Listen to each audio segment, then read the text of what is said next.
Jie dirba tam, kad mokiniai atlikti darbus saugiai. Jie įvairių sričių specialistai. Dieną, naktį, savaitgalis ir per naujuosius metus. 24 valandas per parą, 7 dienas per savaitę, negailėdami savęs, rizikuodami savo sveikatą ir net gyvybę. Saugo jūs nuo laboratorijos pavojų, netidžių kolegų ir jūsų pačių. Labą dieną. Kas čia per kuprinės mėtus? Ar čia jūsų? Jo, čia mano. Pogalais, kodėl jūs be pirštinių? Ir dar plaukai visi nesusirišo. O šitos stiklinės? Ką jos čia veikia?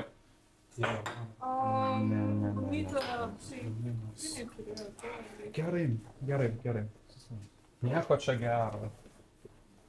Tas jaunimas šiais laikais. Ką mes čia darome? Tai gal jums padėti? 5 eurai. Aš turiu jos nemokamas, šitos gumytės nemokamas, bet kokia. Nu gerai.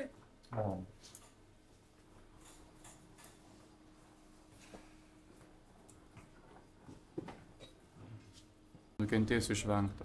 Mokinys atrodė mieguistas, tačiau klausėsi mūsų nurodymų ir bendrai buvo draugiškas. Nesaugus darbas laboratorijoje šį kartą baigėsi geruoju.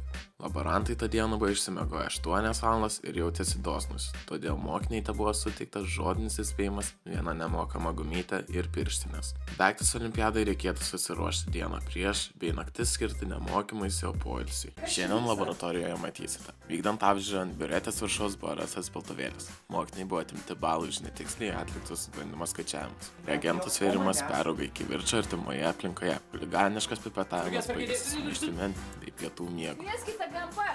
Skubus iškvietimas. Dėl neatsakingo titravimo laborantai vyks apžiūrėti darbo vietą. Sveiki. Galime iškvietimą dėl netaisyklingo titravimo. Galime apžiūrėti jūsų darbo vietą?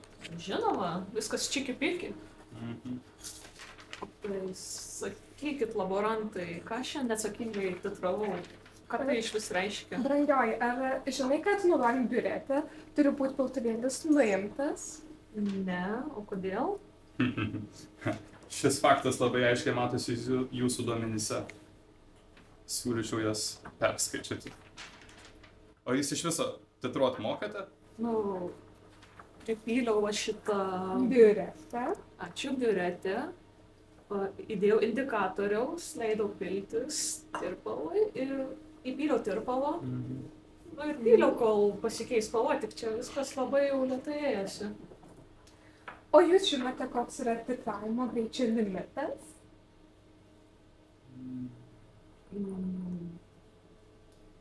Kaip ir galvoju. 700 mmol per sekundę.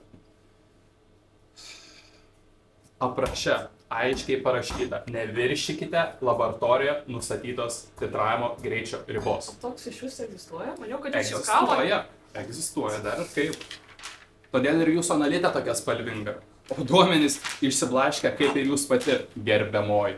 Sėkmės. Jaunuolė susiėmusi už galvos pradėjo mąstyti apie savo neapgalvotus gyvenimo pasirinkimus, tačiau laborantai ją vėliau nuramino. Už titravimo greičio viršymą gautas tik įspėjimas, laboratorinį darbą leista tęsti, o klevo lapai tegul tai būna pamoka apie atsakingą biuretės naudojimą. Prieš kelias minutės iš kaimyninių mokinių buvo gautas skundas apie keliamą triukšmą. Laborantai vyks apžiūrėti įvykio aplinkybių.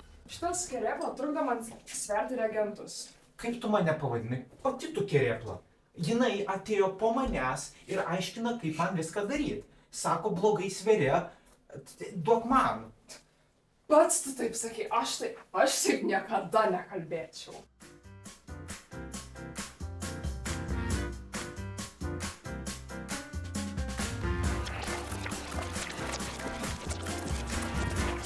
Dar ilgai išsvers? Tau reikėjo greičiau sverti, tai vaizduoju, tai būtų galai. Sako ta, kuri kinetikos darbę skaičiavo laiką ant pirštų. Kokį laiką? Tu per mėgintuvėlio viršų žiūrėjai. Tu įsivaizduoji, ką tu galėjai gauti savo į akis. Net akiniai nepadėtų. Tai kad tu su titravimo darbę pamiršai piltuvėlį biuretėje. Proto bokštas atsirado.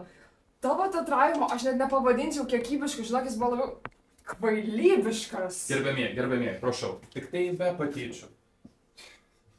Taigi, Po galais. Taigi nuoskaudas išsiaiškinsit vėliau, ne laboratorinio darbo metu. O dabar kas čia per milteliai? Šitas sieros išperais, kaip paėmė, viskas išbėjo ant stalo. Mat kaip, kad tavo išeiga būtų vienaženklė. Kad tave helis sušaldys. Pala. Kelintokai jūs esat? 10-okė. Tu neturėjai antram aukšte būt. Įsiplėskęs konfliktas dėl svarstyklių buvo suvaldytas tik paaiškėjus, jog vienas iš mokinių pakliuvo į neteisingą laboratoriją. Dėl begalės įžeidimų mokiniams buvo nuspręsta sumažinti balus, įvykis toliau tyriamas komisijos. Gautas iškvietimas apie chuliganišką tirpalų pipetavimą. Į įvykio vietą atvyko laborantai. Kas čia per vaikų žaidimai? Greit spriaukit atgal! Čia ne aš sugalvojau, čia aš su juo susilažinau. Kuo? Ką tai ten buvo? Gerbamas, o kam tada šitą kriaušę skirta? Man nepavyko jos užmauti.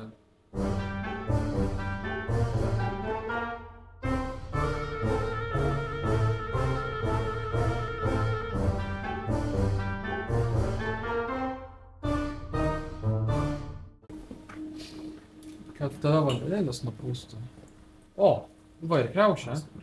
Puikiai tiks pipetuoti. Nors gal reikėtų visai prigulti. Atsargiai! Kvieskite GMP! Vadazino monofosfato? Greitąją medicinos pagalbą! Į pagalbą atskubėję laborantai sustabdė chuliganišką pipetavimą, tačiau mokinys neužilgo savavališkai nusprendė pasnausti ant laboratorijos grindų. Tikėkimės, kad mokinys liko laimingas pasisotinę savo paties išvirto tirpalo su keliais galimai neorganinės kilmės priedais.